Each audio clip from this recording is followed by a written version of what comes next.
Sepanjang saya lahir sampai sekarang, salah satu yang paling disenangi pedagang dan selalu dicari apa?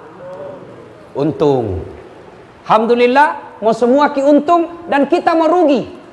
Tapi ternyata paling sial, lebih sial daripada rugi berdagang. Bapak beli pulsa 10.000, nah beli orang 7.000, insya Allah masih ada rezeki di tempat lain. Tapi ada satu rugi yang paling tidak disenangi Allah.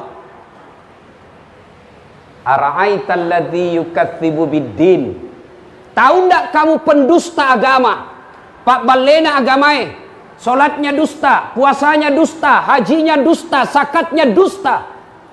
Satu di antaranya yaitu fawailul lil musallin, maka celaka, rugi orang-orang yang sholat. Siapa mereka yang rugi dalam sholatnya? Mereka yang bermain-main dalam sholat. Nah, mari kita lihat mana yang main-main sholat. Sebaliknya, Al-Quran juga menjelaskan, qad aflahal mu'minun. Tadi orang rugi. Sekarang qad aflahal mu'minun, maka beruntung orang-orang yang beriman. Siapa mereka? Alladzina hum fi salatihim khasiun. Mereka yang husuk dalam sholatnya. Nah, ini banyak tanya ke mahasiswaku, Ustaz, bagaimanakah itu caranya orang husuk? Apakah husuk itu sholat tidak ingat apa-apa? Kalau husuk tidak ingat apa-apa, bukan sholat namanya, pingsan. Bagaimana caranya husuk? Tata cara agar kita bisa husuk. Pertama, usahakan ketika kita mau sholat, pakailah baju yang indah. Itu surah Al-Jum'ah jelaskan. Kau datang ke masjidku, loko masjidku mas sempajang, pakai kau baju makesing. Pakailah baju yang indah, bukan yang mahal, tapi yang indah. Tapi apa yang terjadi di antara kita? Mau ketemu wali kota, ngaling ngasing baju baru. Kalau perlu parfum palsu poin pakai. Pinjam sepatunya temannya, nah pinjam dasinya temannya, sampai ketemu wali kota, nah cium tangannya itu wali kota, padahal baru tanda tangan korupsi. Tuh, sekalinya mau datang ke masjid, pakaian ala kadarnya.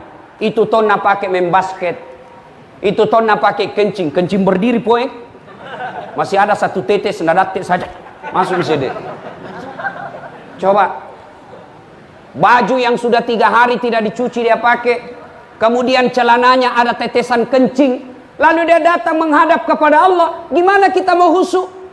Begitu kita sholat, baju yang kita pakai tadi main futsal, 2 hari sudah ada jamur. Begitu angkat takbir baru nih gatal semua. Bismillahirrahmanirrahim. Alhamdulillahirabbil. Mana koci tontarana. Maka ketika mau husuk, salah satu kiat pakai yang indah, bersih. Dan yang paling penting, pakailah baju yang kita yakini halal. Kalau baju korupsi, baju sogok pilwali, nah, pilih anak, baju baru. Berapa suara? 5, aman. Tanam lagi pak. Begitu ada yang kasih limbi, nah lupa aman. Baju sogok seperti ini dipakai sholat. Nakakalaki ki malaikat, nabi kasihan deh loh.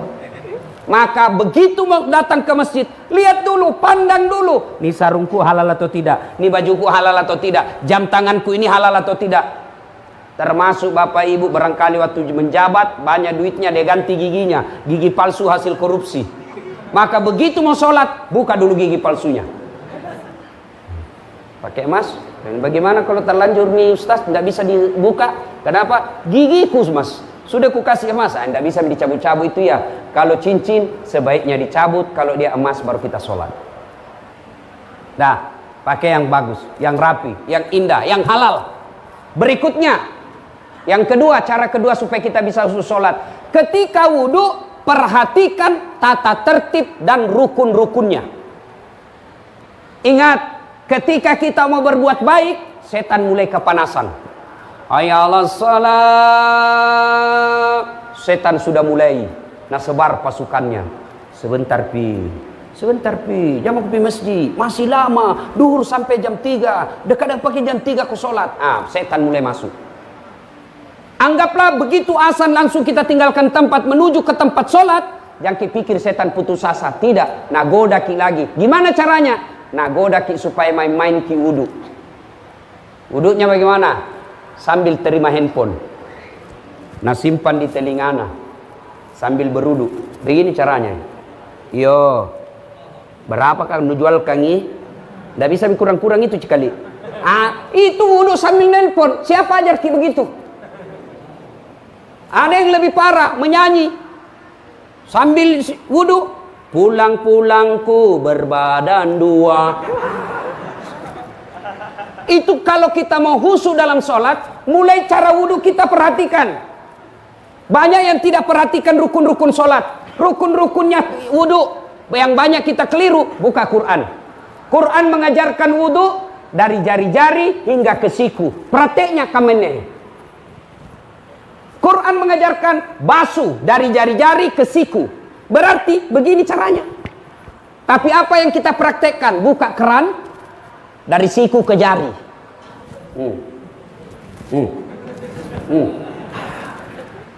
Maka sempurnakan wudu. Ada yang lebih parah lagi, wudu sambil cerita. Ada lagi yang lebih parah, tertibnya itu wudu. Kanan dulu selesaikan, baru kiri lagi. Tidak usah pindah lagi ke kanan. Kalau kanan, kanan kiri, itu bukan tertib. Salah satu rukun wudu ada yang disebut tertib. Apa itu? Mendahulukan yang dahulu, membelakangkan yang belakang. Ada lagi yang parah, wudu. Ini anak muda sekarang, canggih. Sekarang Pak, leleng kulihat rambut anak muda. Dulu waktu ku kecil, ada tuh dicukur bandang-bandang istilahku dulu di kampung. Itu yang kayak bandang saja di sini. Sekarang ada gotnya. Cukur itu anak muda ada gotnya di sini. Nabi kingangi bendrang. Gimana itu? Sudah mina kasih. Apa itu namanya? Nabi bilang anak muda? Pomade. Kita dulu minyak rambut di tanco. 2 jari diambil. Begitu kita upacara keluar semua keringat di sini jatuh-jatuh. Dulu zaman kecilku saya dulu. Sekarang apakah itu pamode, apakah namanya itu? Biar kena angin tidak goyang-goyang. Saya sudah mendapat. Begitu mau sholat, nah pikir deh, ini tadi di salung ini 30.000. Mau wudhu, airnya apa? Wudhunya tidak nak kasih basah rambutnya, nak kasih begini saja. Dongo. Karena kau belajar dulu. Nah, sayang sekali rambutnya.